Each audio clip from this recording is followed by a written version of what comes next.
Gamma Joe from the Gothic Quarter. This is the Rorshok, Georgia update from the 27th of April, 2023. Quick summary of what's going down in Georgia.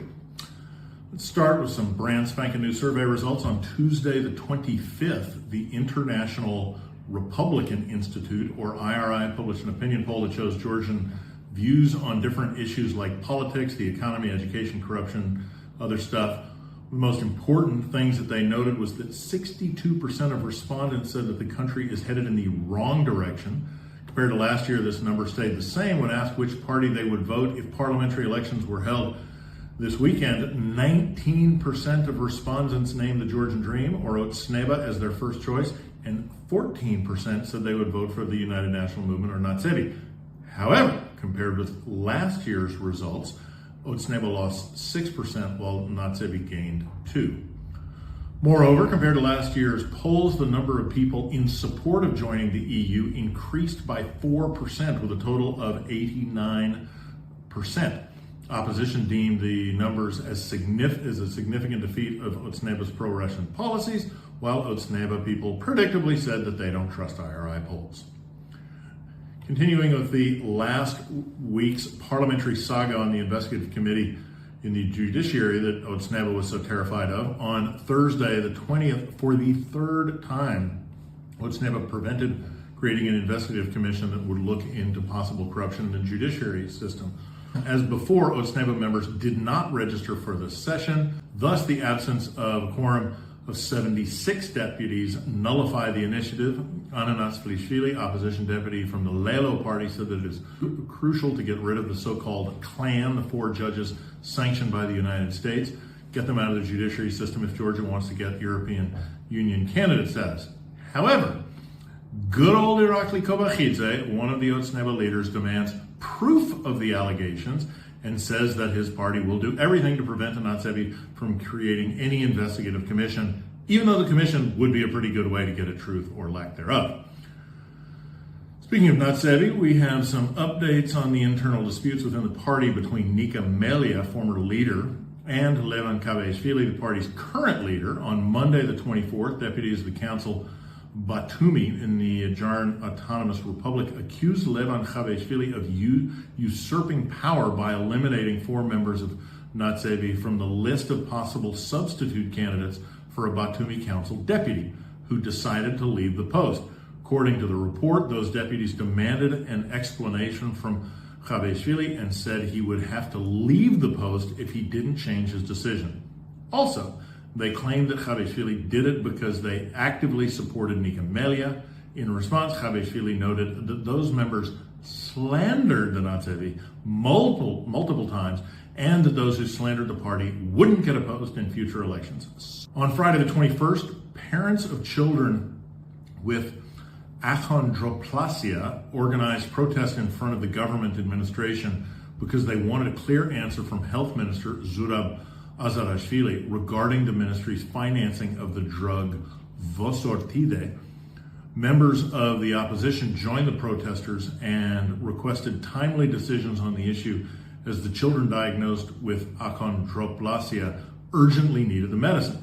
On Monday the 24th, Prime Minister Garibashvili at the government meeting said that the state would do everything in its power and called on protesting parents, saying that, quote, they should not let themselves be used by politicians, and they should not knowingly or unknowingly take part in this political campaign, end quote. Also, Garibashvili mentioned that the drug is in clinical trials in the U.S. There's some issues with its use.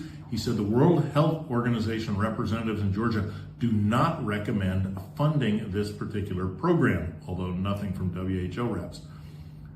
On Saturday the 22nd, the State Security Service of Georgia arrested Georgian citizen Malchaz Paksashvili, leader of one of the groups of the Islamic State terrorist organization. According to the agency, Paksashvili left Georgia for Syria in 2013 and joined the Islamic State group under the leadership of brothers Cesar and Tsiskara Tokhosashvili. He actively participated in attacks and military operations carried out by the terrorist organization.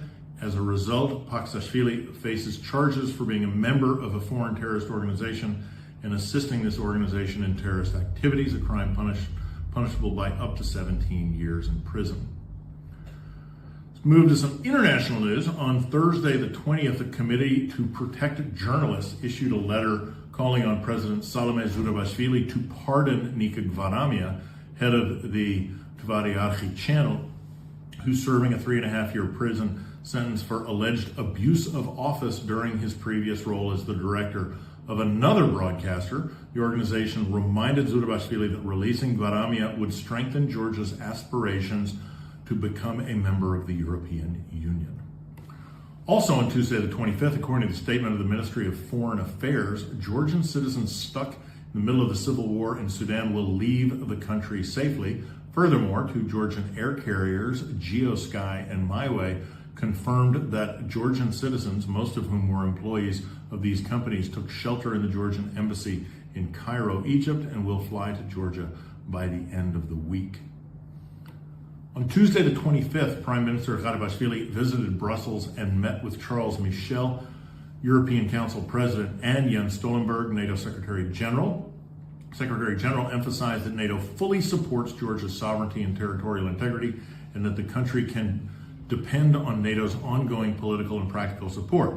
He also urged Georgia to continue its efforts towards democratic reforms and uphold democratic standards. He welcomed the decision to withdraw the draft on foreign influence, otherwise known as the Russian law, which did not align with Euro-Atlantic values and fundamental freedoms. Charles Michel stressed the importance of improving Georgia's judicial system, rule of law, freedom of the press. The president also expressed that this is a significant moment for Georgia, and the EU is ready to support Georgia in every possible way to fulfill the 12 recommendations to get the EU candidate status. Regarding the 12 recommendations, on Thursday the 20th, under the leadership of the Open Society Georgia Foundation, 8 organizations prepared an assessment document, EU Candidacy Check, which reflects the progress achieved by the Georgian authorities. Based on evaluations by civil society organizations, Georgia fully implemented only 1 priority, mostly fulfilled 2 priorities, partially fulfilled 4 recommendations, while the government did not yet implement the remaining 5. So far, depolarization, de-oligarchization, an independent judiciary, media freedom, and involvement of civil society remains very serious challenges in the way of Georgia's EU membership candidacy. Moving on to infrastructure news, on Tuesday the 25th, Irakli Karseladze, infrastructure minister, announced that the ministry would fully lift the special traffic mode on Rioki Pass, introduced, as we mentioned last week, due to a landslide during ongoing works on kilometer 149 section of the pass before the start of the summer season. Let's close this edition with some good news. On Thursday the 20th, the government announced that the country would host a bunch of music concerts in August. On Tuesday the 25th, Levan Davitashvili, Minister of Economy, said that Starring Georgia, a planned summer series of music performances by big artists from around the world, will bring into the country over 100 million lari, or about $40 million US, promote domestic economy and tourism. So if you like music, it's going to be a big August to listen to your favorite performers at various summer retreats.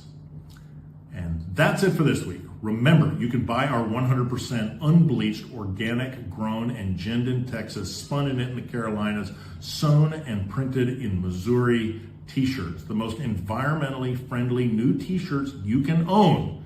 To get one, check the link in the show notes.